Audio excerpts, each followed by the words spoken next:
Coucou, c'est Géraldine, j'espère que vous allez bien. Aujourd'hui, je vous retrouve pour vous présenter un planeur de Noël que j'ai créé pour une de mes amies. Alors évidemment, c'est pour le mois de décembre. Quand vous verrez cette vidéo, on sera certainement décembre, mais bien entamé. Simplement, je voulais pas vous montrer cette vidéo avant qu'elle ne l'ait reçue pour ne pas lui gâcher la surprise. Donc, je lui ai créé ce planeur qui est fait avec une collection de Kerian de la boutique Shabby Art Boutique. Elle est australienne, c'est un designer, donc elle crée vraiment et elle dessine ses modèles. Elle ne fait pas que de la création numérique. Donc j'aime vraiment beaucoup ce qu'elle fait, elle a beaucoup d'idées, j'aime voilà, elle est très shabby comme vous verrez ce petit planeur. Mais j'aime beaucoup, j'ai décidé de faire ceci pour donc une de mes amies. Donc voici pour l'avant. L'arrière, donc c'est vraiment une très jolie collection. J'ai mis ces deux papiers donc sur un tissu en coton bleu ciel, hein, comme vous pouvez le voir, une bande de dentelle donc de chaque côté, et le carnet est relié donc par un fil sur lequel j'ai rajouté des perles. Et je trouve que ça vraiment ça se marie beaucoup. Comme d'habitude, la fermeture c'est un œillet et du ruban. J'aime beaucoup cette fermeture et je trouve que c'est très simple à réaliser. Ici, j'ai rajouté sur la tranche un morceau de tissu pour, voilà, j'avais envie de rajouter un petit peu de chichi. Je voulais pas non plus que ce soit trop dentelle, mais je voulais rajouter un petit détail, donc je l'ai rajouté ici. Puis d'un autre côté, ça me cache un petit peu aussi le petit défaut que j'ai là. Donc, ça fait double utilisation. Donc, ce planeur concerne évidemment le mois de décembre. Dans la première pochette, on a un petit calendrier qui n'est pas daté. Ça permet de noter éventuellement en vrac les choses pour les samedis et les semaines précédant Noël avec notes.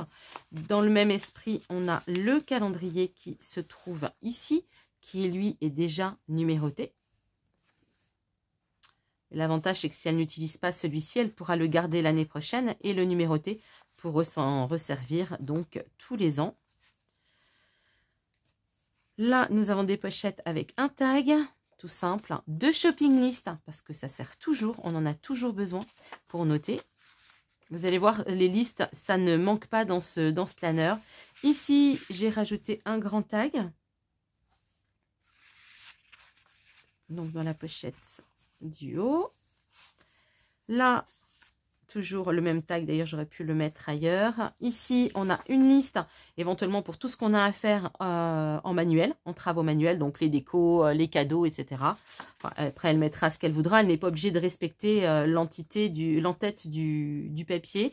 Ici, la liste des cadeaux, ça je trouve que c'est toujours pratique. Le nom, le cadeau à qui on le destine, si on l'a emballé, si on l'a acheté, etc., etc. De ce côté ici, une liste donc pour les dates et ce qu'on a à faire ou ce qu'on a acheté, pourquoi pas. Une nouvelle, enfin deux nouvelles shopping list, parce qu'on en a toujours besoin. Ici, donc une liste avec les emails à envoyer pour les vœux, pour Noël, pour tout ça. Ou pourquoi pas pour les colis à récupérer qui ne sont toujours pas arrivés. Ça peut être aussi une idée. La liste des cartes à envoyer.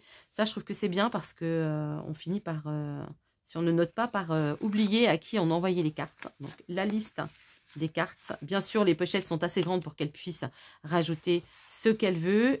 J'ai remis un autre tag, cette fois en rose, dans la pochette. J'ai d'ailleurs une autre pochette qui est donc ici où elle pourra rajouter également des choses.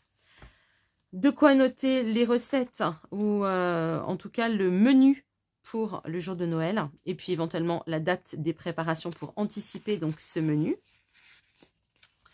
La liste d'épicerie, ça aussi c'est toujours intéressant, on en a toujours besoin. Et pour terminer, la pochette où elle pourra noter toutes les recettes dont elle aura besoin pour préparer donc son repas de Noël. Et puis ici, je lui rajouterai peut-être un encart avec un onglet pour qu'elle puisse éventuellement remettre d'autres listes voilà, pour écrire tout ce qu'elle voudra. Et voici donc la dernière page. Une petite... Donc voici, bah, écoutez, j'espère en tout cas que ça lui plaira. J'espère que vous, ça vous aura donné des idées. Vous n'aurez peut-être pas cette collection en tout cas, mais il vous est toujours possible avec une collection de Noël de faire quelque chose dans cet esprit en rajoutant donc des papiers avec des listes Et je trouve que c'est une jolie idée à offrir. Alors bien sûr, on parle de Noël, hein, mais ça peut être valable pour des anniversaires, quand on a des gros anniversaires et qu'on veut s'organiser. Je trouve que ça peut être sympa d'avoir un petit planeur de ce type. N'hésitez pas à me laisser vos commentaires comme d'habitude. Si vous aimez ma chaîne, n'hésitez pas également à vous abonner. Je ne vous le dis jamais, mais vous pouvez vous abonner. C'est avec grand plaisir. En attendant, prenez bien soin de vous. J'attends de lire vos commentaires. Je vous dis à très vite. Bye bye.